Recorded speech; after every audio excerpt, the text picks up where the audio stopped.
สบายดีช่วยเดี๋ยวนี้โอ้พ่อใหญ่ได้ข่าวดีคักนี่เนาะมีแต่คนว่าขี้ตัวไปในใจก็มีทีโมไผได้สิเอาเพิ่นว่าได้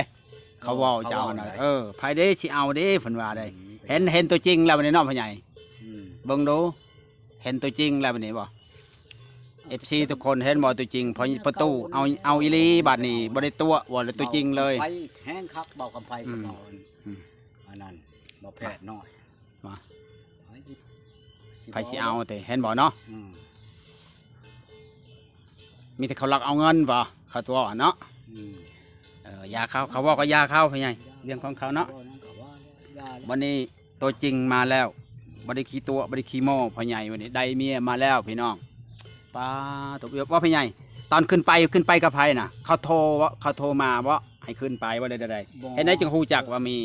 ลูกหลานเลยอยู่พุ่นเขาติดต่อเฮาอยู่พุ่นบ่ให้ขึ้นไปเบิ่งบ่ได้บ่เมียเขา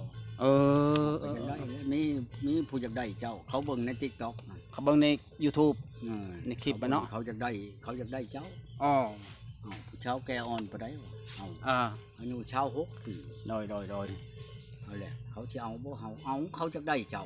มันขึ้นมาเอาลูกอ๋อเจ้าว่าแพงกับแพงธรรมดาเลยว่าเจ้ามาเบิ่งครับคันว่าเจ้าบ่มักกะยาโดยเขาบ่มักเจ้าก็เขานำมักแล้วเจ้าโดยเขาจะเอาแล้วญาติเขาเจ้าบ่เอาเขา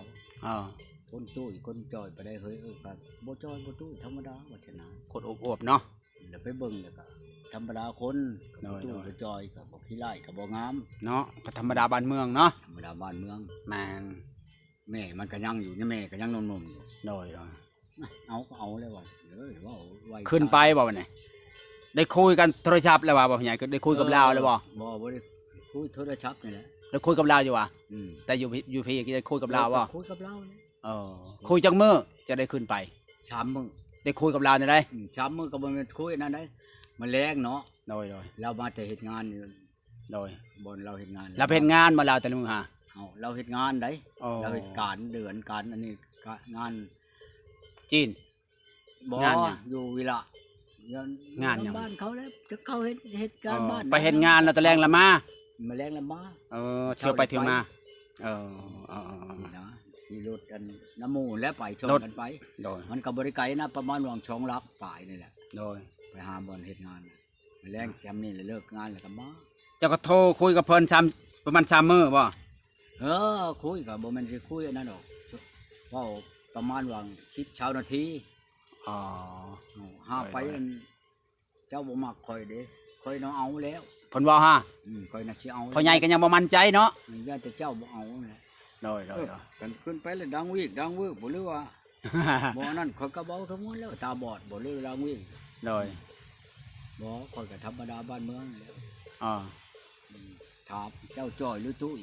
ยแล้วบ่โดยบัดคันสิเว้าลงเพชรลงลายผัดอันนี้บัดบ่เป็นบ่มีโทรศัพท์ธรรมดาเนาะตั้งตู้ธรรมดาโดยมาเบิ่งซะก่อนแล้วว่าถ้าเจ้ามักก็เอาแล้วเจ้ามักแล้วก็ยาวตัวเองก็คันว่าขึ้นไปตัดสินใจขึ้นบ่เอารถขึ้นรถได้รถวิโก้ขึ้นรถได้โดยนั่นไปจะคนขึ้นไปพ่อใหญ่5 คนขึ้นไปฮอดแต่เช้าแล้วบ่มื้อน่ะไปจักโมงไปออกจากบ้านนี่ก็5 โมง 6 โมงเอาที่เช้าเติบเนาะเช้าแล้วไปฮอดพุ่นก็11 โมงฮอดเด้โดยไปแล้วว่าไปฮอดเฮือนผู้ชายเขาก็ทาแล้วเนาะบอกกันบ่โทรบอกกันว่าบอกกับมีไผมีแต่แม่เล่ากับเอื้อยเล่าแหละก็ลูกน้องเล่าในบ้านนี่ให้น้องฉันจำมันดีเพื่อโดยเล่านั่นอ้ายเล่านี่ก็บ่ได้บ้าโดยให้เล่าไปแล้วก็น้องเฮามุกแล้วเอาเงินทอดเงินส่งเลยเพราะนั้นเพิ่นมาเขาก็ว่าอันนี้ก็คุยกันเฮิงเติบบ่เขาสิง่ายแท้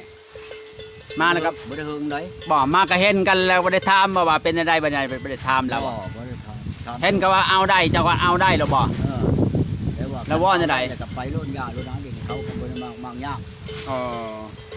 เขาก็บ่มากยากเจ้าก็บ่มากยากคนจะบ่มากยากกันแล้วเห็นจังได๋บัดนี้เฮ็ดได้เขาจะได้เมื่อนำกันบัดนี้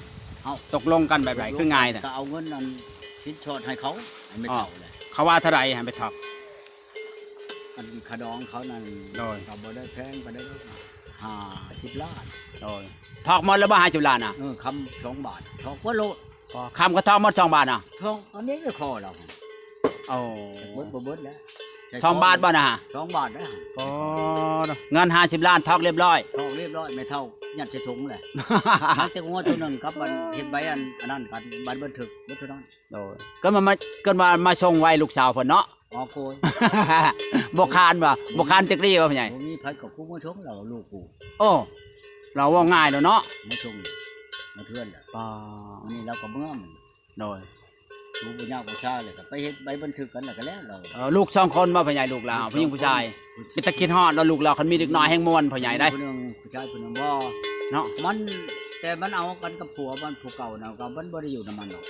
ลูกนั่นได้ อยู่นํแม่เฒ่า เออ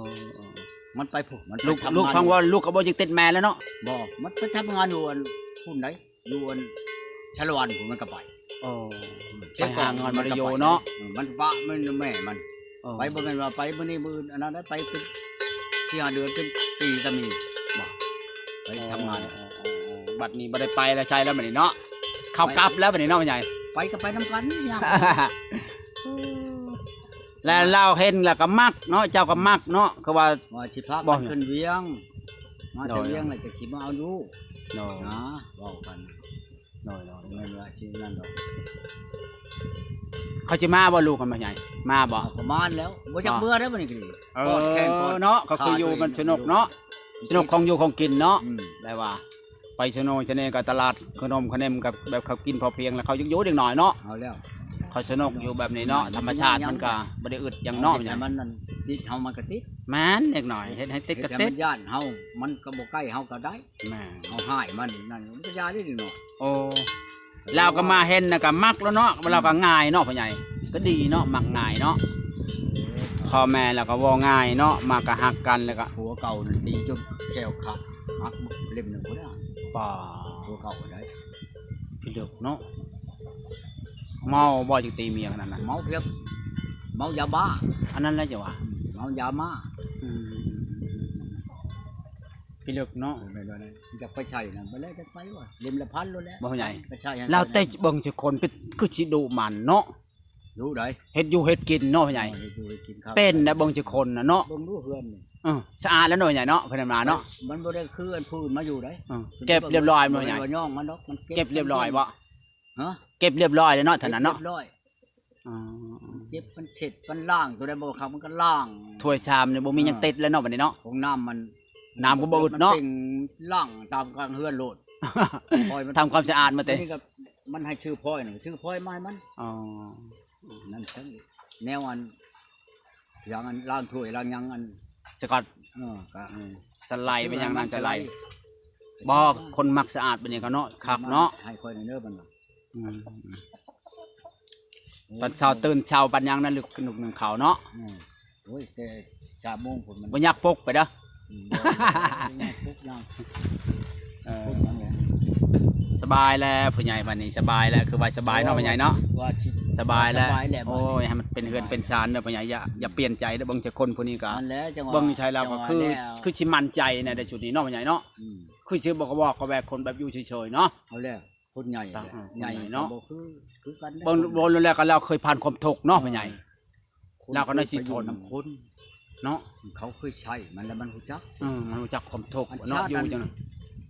บ่อยากถูกจังนี้นั่น ก็ หมอนั่นแล้วรู้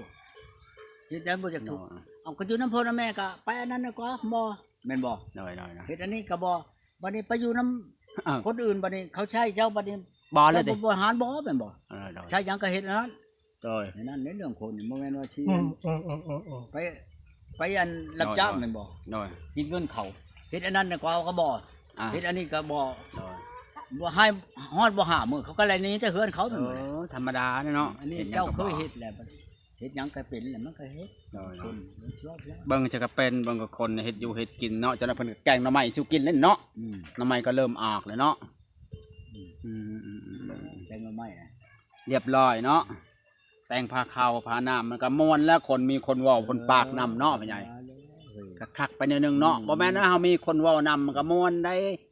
อยู่เท่านี้เนาะเพิ่นเฮ็ดอยู่เฮ็ดกินเฮาก็เบิ่งงัวควายก็ยังดีเนาะ เออ จะน้อยลูกหลานมานำแห่งสบายแล้วห้ามไปงัวเข้าชวนแล้ว เนาะใหญ่นางเนาะ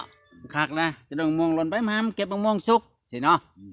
คักเลยม่วนได้เฮามีครอบครัวมันสิบ่ม่วนเนาะพ่อใหญ่ บอลนั้นที่ว่าเอาผ่านมาน่ะเอาอยากได้ลูก